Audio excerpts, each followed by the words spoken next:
So I'm excited to introduce Laura West, who we've known each other for a while through networking around Atlanta. I don't know how many years, it's been a multitude of years, and it's delightful to have you here sharing a story.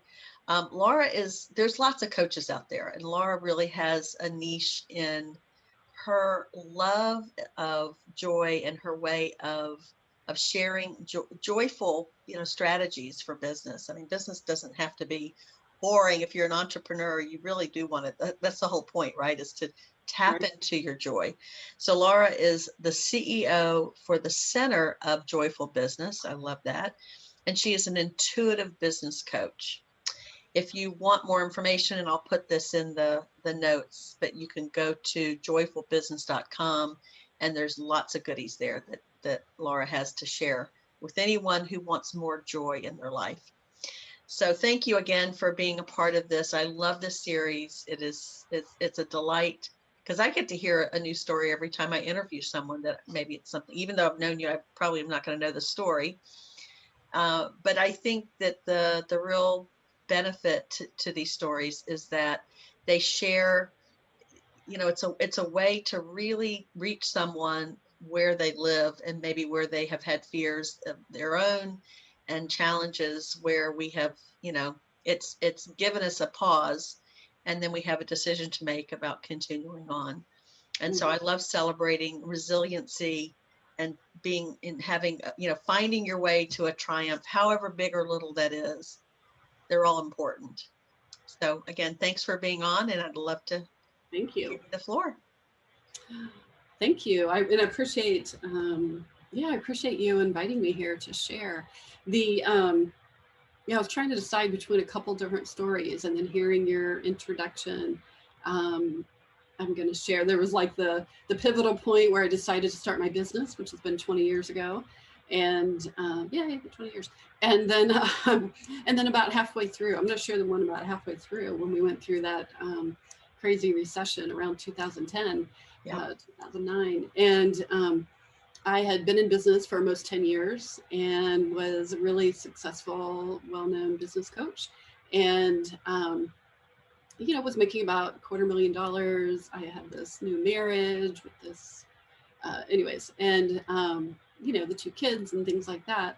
And then we, everything shifted. The rug pulled out from under us. My husband lost his job. There were already bigger issues in our marriage that got bigger with all the stress of that. And then everything in the online world got, changed. Everybody started becoming a coach, and everything just changed really rapidly.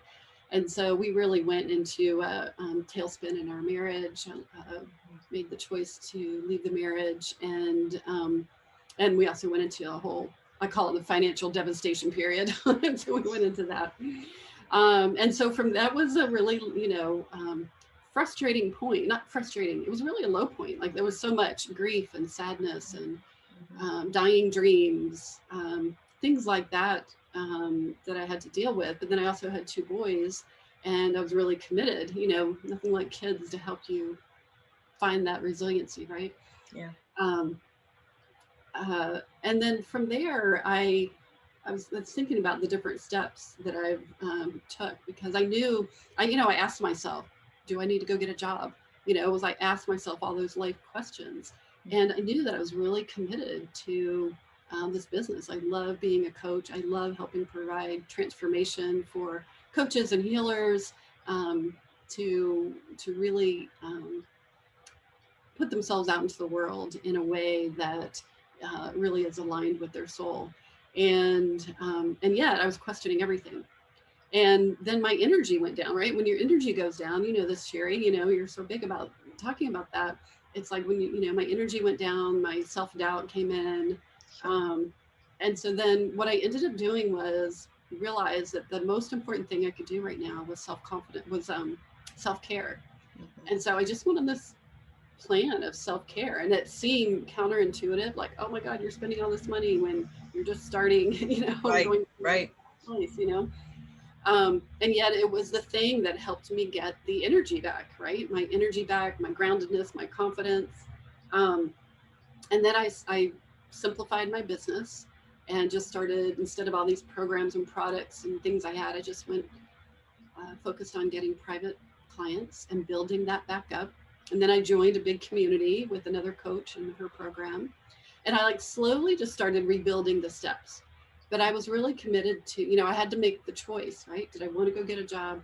Did I want to rebuild this business? Right. So then I started rebuilding the business, and things started coming back.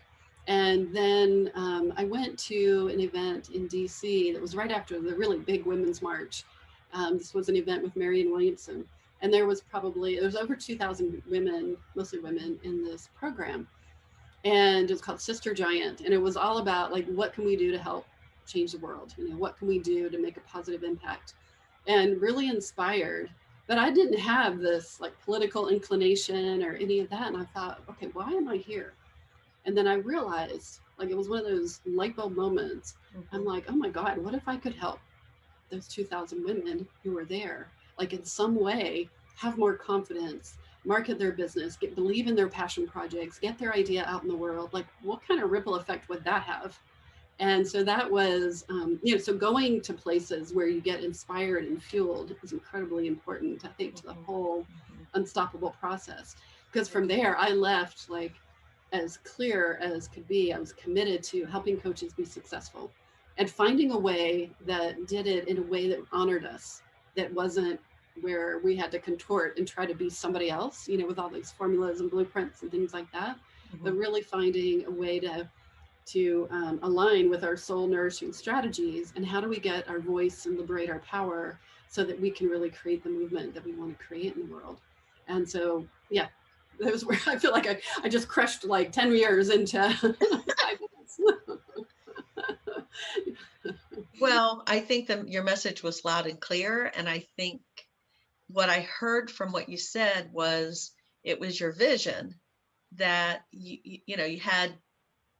I mean, the fact that you had this devastating thing going on in the backdrop with your marriage. And I mean, I can only imagine how difficult and how it pulls so many strings and so many buttons of, self-doubt and all of that, that we just have all that, but you had a vision, and you had a vision.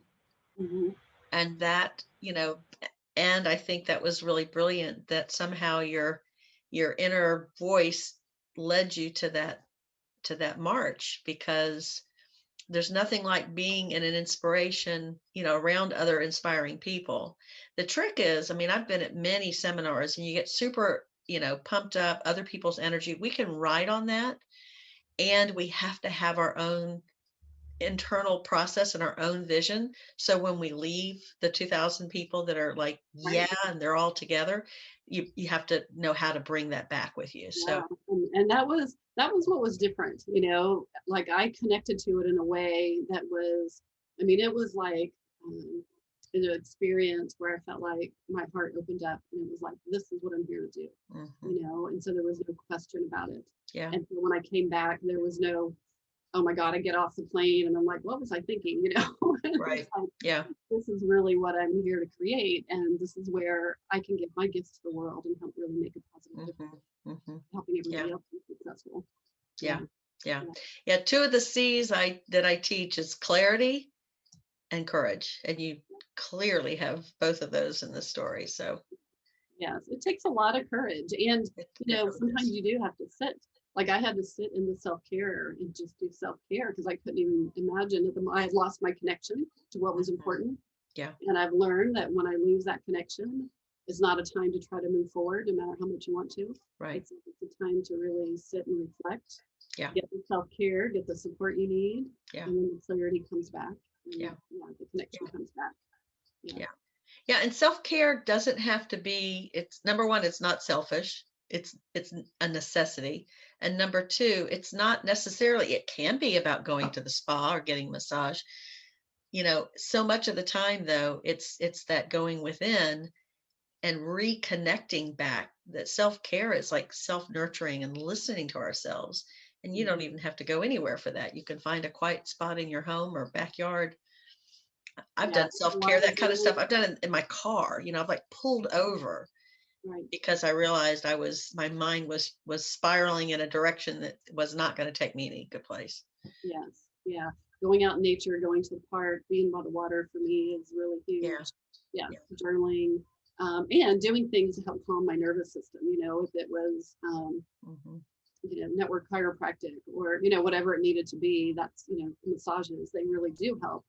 Not so much Absolutely. for me, it wasn't the spa experience as much as it was like, help me move the energy, help me Hmm. get the toxins out and Right. the old energy so that I can receive the new Yeah. vision. Yeah. Yeah. Yeah. Great. Wonderful. Well, thank you for that. I knew you would share something inspiring. And I really appreciate it. very great.